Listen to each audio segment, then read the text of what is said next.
নমস্কাৰ বন্ধু বান্ধৱীসকল, আজি ভিডিঅ'টো হ'বলৈ গৈ আছে বহুত ইম্পৰ্টেণ্ট, য'ত আপোনালোকে শুনিব পাৰিছে যে আপাৰ আইডি কাৰ্ডখন সকলো ষ্টুডেণ্টৰ কাৰণে বনাব লাগে। কিন্তু কিয় বনাব লাগে, কেনেকৈ বনাব, সম্পূৰ্ণ প্ৰচেছ, ইয়াৰ বেনিফিটটো কি, সকলো প্ৰচেছটো এইটো ভিডিঅ'ত মই আপোনাক ভালকৈ জনাই দিম। আৰু আপাৰ আইডি কাৰ্ডখন কেনেকৈ এপ্লাই কৰিব সেইটো প্ৰচেছটো বহুতো সহজ পদ্ধতিৰে মই আপোনালোকক জনাবলৈ চেষ্টা কৰিম।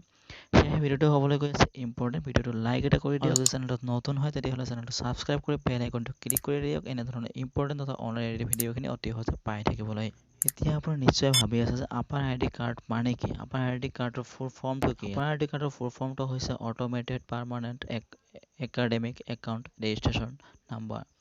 এইটো হৈছে ফুল ফৰ্মটো, আৰু এইটো ইউনিয়ন এডুকেশ্যন মিনিষ্ট্ৰীয়ে এইটো এটা নিৰ্দেশ দিছে সকলো ষ্টুডেণ্টৰ কাৰণে এই আইডিখন বনাবলৈ বাধ্যতামূলক হৈ পৰিব।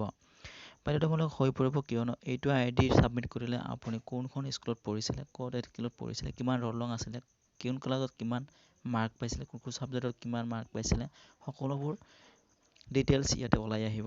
এইটো ৰেজিষ্ট্ৰেশ্যন নাম্বাৰটো বা এই আপাৰ আইডি কাৰ্ডখন ক'ৰবাত আপুনি ছাবমিট কৰাৰ লগে লগে এইবোৰ আহিব। আপাৰ আইডি কাৰ্ডখনৰ যোগেদি one nation one student ID card হ'বলৈ গৈ আছে। One nation one student ID card হ'বলৈ গৈ আছে। সেয়েহে এই আপাৰ আইডি কাৰ্ডখন বনাবলৈ বহুত ইম্পৰ্টেণ্ট হৈ পৰিছে।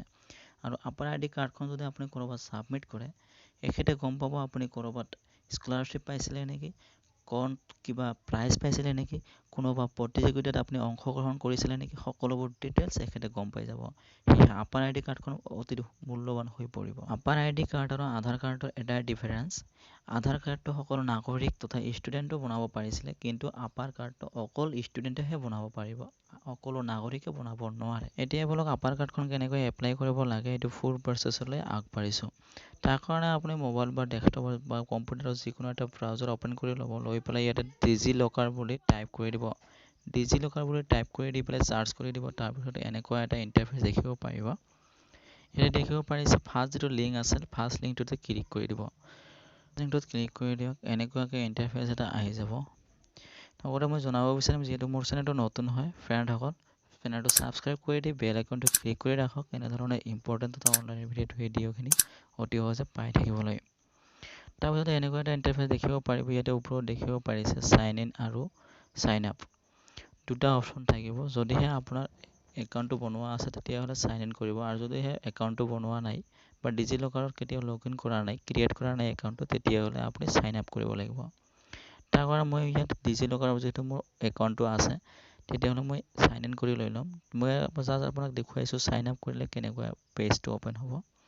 ইয়াতে মই চাইন আপত ক্লিক কৰি দিছোঁ। চাইন আপত ক্লিক কৰি দিয়াৰ লগে লগে চাওক এনেধৰণৰ ইণ্টাৰফেচ এটা দেখিব পায়। ইণ্টাৰফেচ দেখিব পাৰিছে, এতিয়া creating account is fast and easy. ইয়াতে আপুনি অতি সহজ পদ্ধতিৰে আৰু অতি কম সময়তে এটা একাউণ্ট ক্ৰিয়েট কৰিব পাৰে। এইখিনি ফিল আপ কৰি ল'ব, ফিল আপ কৰি লৈ পেলাই ছাবমিট কৰি দিব। ছাবমিট কৰি দিলে একাউণ্টটো ক্ৰিয়েট হৈ যাব। আৰু এতিয়া দেখিব পাৰিছে চাইন ইন, মই যিহেতু চাইন ইন কৰি লৈ ল'ম, যিহেতু মোৰ একাউণ্টটো ক্ৰিয়েট কৰা আছে, সেয়েহে মই চাইন ইন কৰি লৈ ল'ম। চাইন ইনত ক্লিক কৰি যদিহে আপোনাৰ ডিজিলকাৰত ক্ৰিয়েট কৰা একাউণ্টটো ক্ৰিয়েট কৰাৰ কাৰণে ভিডিঅ' লাগে, তেতিয়াহ'লে আপুনি কমেণ্টত জনাই দিব, নিশ্চয় ভিডিঅ'টো বনাই দিম। ক্লিক কৰি দিয়াৰ লগে লগে এনেকুৱা ইণ্টাৰফেচ আহিব। ইয়াতে মোবাইল নাম্বাৰ দি দিব, OTP আহিব। OTPখিনি আহিলে ইয়াতে ছাবমিট কৰি দিব লাগিব।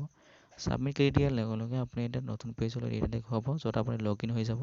এনেকুৱা দেখিব পাৰিব। লগ ইন হোৱাৰ পিছতে এনেকুৱা এটা ইণ্টাৰফেচ দেখিব পাৰিব। ইয়াতে দেখিব পাৰিছে মই ইয়াতে সম্পূৰ্ণ লগ ইন হৈ গৈছোঁ। তাৰপিছত ইয়াতে দেখিব পাৰিছে প্ৰফাইলত ক্লিক কৰি দিলে এনেকুৱাকৈ ইণ্টাৰফেচ হ'ব। তাৰপিছত ইয়াত দেখিব পাৰিছে মাই প্ৰফাইলত ক্লিক কৰি দিয়ক। মাই প্ৰফাইলত ক্লিক কৰি দিয়াৰ লগে লগে ইয়াতে এটা ইণ্টাৰফেচ দেখিব পাৰিব। আপোনাৰ সন্মুখত এটা বেলেগকৈ পেজ এটা অ'পেন হ'ব। হয়, এনেকৈ দেখিব পাৰিছে। ইয়াতে দেখিব পাৰিব আপুনি ইয়াতে আপোনাৰ নেমটো দেখিব পাৰিব, ডেট অফ বাৰ্থটো দেখিব পাৰিব, জেণ্ডাৰ দেখিব পাৰিব, আৰু লগতে আপুনি আধাৰ নাম্বাৰ যিটো আছে আধাৰ নাম্বাৰটো দেখিব পাৰিব, মোবাইল নাম্বাৰ আৰু ইমেইল আইডিটো দেখিব পাৰিব।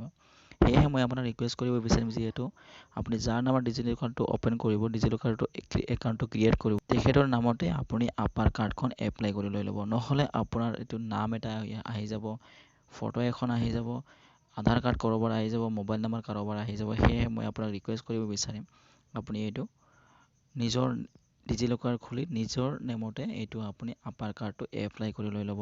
নহ'লে আপুনি পিছলৈ বহুতো সমস্যাৰ সন্মুখীন হ'বলগীয়া হ'ব। আপোনালোকৰ সুবিধাৰ্থে মই আপোনাৰ ডিজিলকাৰৰ যিটো লিংক হয়, লিংকটো মই ডিছক্ৰিপশ্যনত দি ৰাখিম। তাতে ক্লিক কৰি আপুনি এইটো পেজলৈ অতি সহজে আহিব পাৰিব। তাৰপিছত আপুনি ইয়াতে দেখিব পাৰিব, ইয়াতে দেখিব পাৰিছে চাৰ্চ ডকুমেণ্টছ, ড্ৰাফ্টছ বহুতকেইটা অপশ্যন দেখিব পাৰিব, বহুতো আছে। যিহেতু আমি আপাৰ কাৰ্ডখন এপ্লাই কৰিম, সেয়েহে ইয়াতে দেখিব পাৰিছে চাৰ্জ ডকুমেণ্টছত ক্লিক কৰি দিব লাগিব। এটা ইণ্টাৰফেচ দেখিব পাৰিব, ইয়াতে দেখিব পাৰিছে চাৰ্জ বক্সত আপুনি ABC টাইপ কৰি দিয়ক। ABC টাইপ কৰি দিলে আপোনাৰ আপাৰ কাৰ্ডখন আহি যাব। আপাৰ কাৰ্ড আৰু ABC কাৰ্ডখন ছেইম হয়, সেয়েহে APC ID আৰু আপাৰ ID কাৰ্ড যিখন আছে ছেইম হয় বুলি আপুনি ইয়াতে চাৰ্চ কৰি দিব।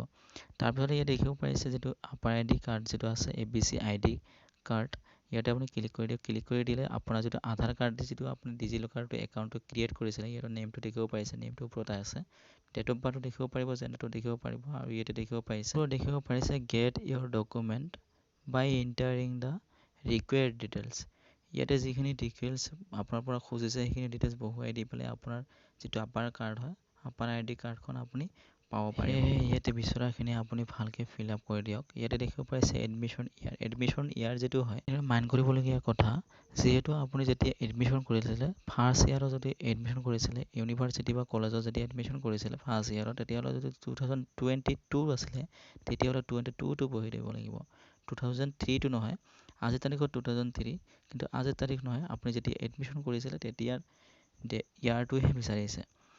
কিন্তু আপুনি নতুনকৈ যেতিয়া ছেকেণ্ড ইয়াৰত 2003ত যেতিয়া ছেকেণ্ড ইয়াৰত গ'লে, এইটো এডমিশ্যন নহয়, আপোনাৰ ফাৰ্ষ্ট যিটো এডমিশ্যন যেতিয়া কলেজত আপুনি ইণ্টাৰিং কৰিছিলে বা স্কুল এখনত ইণ্টাৰ কৰিছিলে, তেতিয়াৰ ইয়াৰটো আপুনি দিব লাগিব। আপুনি পিছলৈ বহুতো সমস্যাৰ সন্মুখীন হ'বলগীয়া হয়। তাৰপিছত আপুনি ইয়াতে দেখিব পাৰিব আইডেণ্টিটি টাইপত আপুনি দেখিব পাৰিব, হয়, এনেকৈ দি পেলাই ইয়াতে দেখিব পাৰিব আইডেণ্টিটি টাইপ আপুনি চিলেক্ট কৰি দি দিয়ক। চিলেক্ট কৰি দিয়াৰ লগে লগে আপুনি ইয়াতে 4-5টা অপশ্যন দেখিব পাৰিব, 5টা অপশ্যন।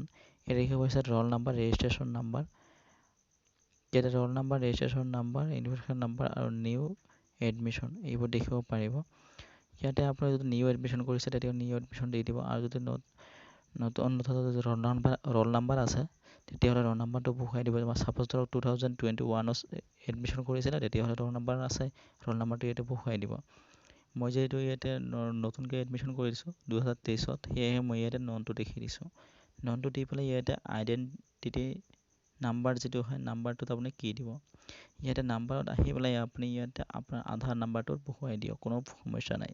যিহেতু আপোনাৰ লগত ৰোল এডমিশ্যন বা ৰেজিষ্ট্ৰেশ্যন নাম্বাৰ নাই, সেয়েহে আপুনি ইয়াতে আপোনাৰ আধাৰ কাৰ্ড নাম্বাৰটো বহুৱাই দিয়ক। বহুৱাই দি পেলাই ইয়াতে তলত ক্লিক কৰি দিয়ক। ক্লিক কৰি দি পেলাই ইয়াতে আপোনাৰ ইউনিভাৰ্চিটি বা কলেজটো নতুবা আপোনাৰ স্কুল যিটো নাম হয়, স্কুলৰ নেমটো ইয়াতে চাৰ্চ কৰি লৈ লওক, নতুবা ইয়াতে বিচাৰি লৈ লওক। বিচৰাটো অসুবিধা হ'ব পাৰে, ইয়াতে চাৰ্চ কৰি দিয়ক। চাৰ্চ কৰিলে যদি নাহে তেতিয়াহ'লে আপুনি ইয়াতে ABC টাইপ কৰি দিব। ইয়াতে মই মোৰ কলেজ বা ইউনিভাৰ্চিটিৰ নেমটো, স্কুলৰ নেমটো ইয়াতে টাইপ কৰি দিছোঁ, কিন্তু ইয়াতে অহা নাই, সেয়েহে মই ইয়াতে ABC বুলি টাইপ কৰি দিম। ABC টাইপ কৰি দিলে ইয়াৰ ফালৰ পৰা চাওক ABC NCC চেঞ্চ, আৰু দিছে ABC ইউনিভাৰ্চিটি, আৰু দিছে ABC ইউনিভাৰ্চিটি কম্পাছ 2, এইবোৰ দি দিছে। ইয়াতে ABC ইউনিভাৰ্চিটি মই ক্লিক কৰি লৈছোঁ। ABC ইউনিভাৰ্চিটি ক্লিক কৰি লৈ পেলাই ইয়াতে অ'কে কৰি দিছোঁ। অ'কে কৰি দি পেলাই ইয়াতে দেখিব পাৰিছে টাৰ্মছ এণ্ড কণ্ডিশ্যনখিনি আপুনি টিক কৰি দিব। তাৰপিছত ইয়াতে দেখিব পাৰিছে গেট ডকুমেণ্টছত আপুনি গেট ডকুমেণ্টছত ক্লিক কৰি দিয়াৰ লগে লগে, ছাবমিট কৰি দিয়াৰ লগে লগে, your request has been submitted, please wait for confirmation from the user. ইয়াতে দেখিব পাৰিছে ডকুমেণ্টছ ফেটছ ছাকচেছফুলি, ইয়াতে দেখিব পাৰিছে ইয়াতে ছাকচেছফুলি ছাবমিট হৈ গৈছে। তাৰপিছতে আপুনি ইয়াতে চাই লওক, ওপৰত দেখিব পাৰিছে আপুনি ইউ হেভ 3 ইছ্যুড ডকুমেণ্ট, ইয়াতে দেখিব পাৰিছে 3টা ডকুমেণ্টছ মোৰ ইছ্যু হৈছে বুলি দেখিব পাৰিছে। ইয়াতে দেখিব পাৰিছে আপাৰ কাৰ্ডটো, আধাৰ কাৰ্ড আৰু ইয়াতে পান কাৰ্ডটো দেখিব পাৰিছে। তাৰপিছত ইয়াতে ৰাইট চাইডত দেখিব পাৰিছে ডাউনলোড বুটানত ক্লিক কৰি দিয়ক। ক্লিক কৰি দিলে আপোনাৰ সন্মুখত এটা PDF ইয়াতে ওচৰত দেখিব পাৰিছে PDFত ক্লিক কৰি দিব লাগিব। তাৰপিছতে ক্লিক কৰি দিয়াৰ লগে লগে এনেকৈ ইয়াতে অলপ লোডিং ল'ব পাৰে। লোডিং লৈ পেলাই ইয়াতে ডাউনলোড হ'বলৈ আৰম্ভ কৰিছে, চাওক ডাউনলোড হ'বলৈ আৰম্ভ কৰিছে। তাৰপিছত ইয়াতে ডাউনলোড হৈ পেলাই অ'পেন কৰিছোঁ, হয়, এনেকুৱাকৈ অ'পেন হৈছে, চাওক ইয়াতে অ'পেন কৰিছোঁ মই, হয়, এনেকুৱাকৈ অ'পেন হৈছে। এইটো দেখিব পাৰিছে মোৰ আপাৰ কাৰ্ড বা ABC কাৰ্ড, দেখিব পাৰিছে আপাৰ ID কাৰ্ড বা ABC কাৰ্ডখন ইয়াতে মোৰ ইছ্যুড হৈ ডাউনলোড হৈ ইয়াতে অ'পেন হৈ গৈছে। ইয়াতে দেখিব পাৰিছে ইয়াতে একাডেমিক বেংক অফ ক্ৰেডিট, ইয়াতে দেখিব পাৰিছে ministry of education government of India. দেখিব পাৰিছে মোৰ নেমটো ইয়াতে আছে, ডেট অফ বাৰ্থটো মেল নে ফিমেল, জেণ্ডাৰটো আছে, আৰু এজ ইজ ABC ID যিটো হয় আইডিটো হৈছে ইয়াতে ভেৰিফাইড দেখিব পাৰিছে ইয়াতে কেতিয়া বনাইছোঁ আজিৰ তাৰিখ বনাইছোঁ দেখিব পাৰিছে আজিৰ তাৰিখত আৰু ইয়াতে স্কেনাৰটো দেখিব পাৰিছে সকলোবোৰ মই ইয়াত আপোনাক লাইভ দেখুৱাই দিছোঁ আপুনি নিশ্চয় এতিয়া বুজিব পাৰিছে আৰু যদি কোনোবাৰ বুজিব পৰা নাই কৰবাত যদি কিবা অসুবিধা আছে তেতিয়াহ'লে আপুনি নিশ্চয় জনাই দিব কমেণ্টত মই আপোনাক সেইটো নিশ্চয় জনাই দিবলৈ চেষ্টা কৰিম সেইখিনিতে মই আপোনাক জনাব বিচাৰিম যিহেতু আমাৰ হোৱাটছআপ গ্ৰুপ আছে গ্ৰুপত যদি আপুনি জইন হ'ব বিচাৰে যেনে ডিছক্ৰিপশ্যনত লিংক দিয়া থাকিব তাৰে পৰা আপুনি আমাৰ হোৱাটছআপত জইন হ'ব পাৰিব আশা কৰিছোঁ ভিডিঅ'টো চাই হেল্পফুল যদি এই ভিডিঅ'টো চাই হেল্পফুল লাইক কমেণ্ট শ্বেয়াৰ কৰিবলৈ নাপাহৰিব আৰু ছাবস্ক্ৰাইব কৰি বেল আইকনটো ক্লিক কৰি ৰাখক এনেধৰণৰ ইম্পৰ্টেণ্ট তথা অনলাইন ভিডিঅ'খিনি অতি সহজে পাই থাকিবলৈ জয় হিন্দ জয় আই অসম